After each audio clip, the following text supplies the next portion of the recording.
Hi everyone! Ngayon naman po ipapakita natin kung paano gamitin ng Maya para magbayad ng Sun Life of Canada Insurance. BUL po siya. Ng aking sister. Open lang natin ang Maya app. Then, hanapin ng more. Then, pindutin ng bills.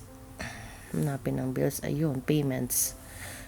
Then, type lang natin ng Sun Life or Insurance. Andyan ng option. So, ang Sun Life of Canada. Pagka-click natin, pinutin lang, enter lang ang policy number. Yung 10 digits policy number, amount na babayaran. Then, yung product type is BUL.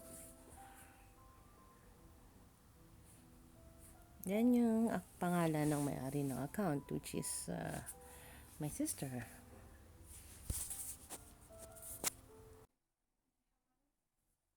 So, pag-enter natin, wala siyang charge. Walang convenience fee.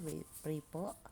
Katulad ng ibang apps or e-banking.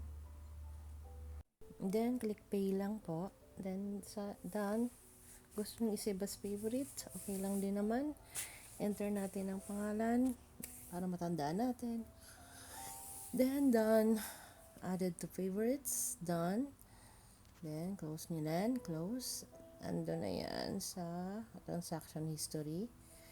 Papansin natin wala nang laman ng aking PayMaya. So, ganun lang guys. Kabilis.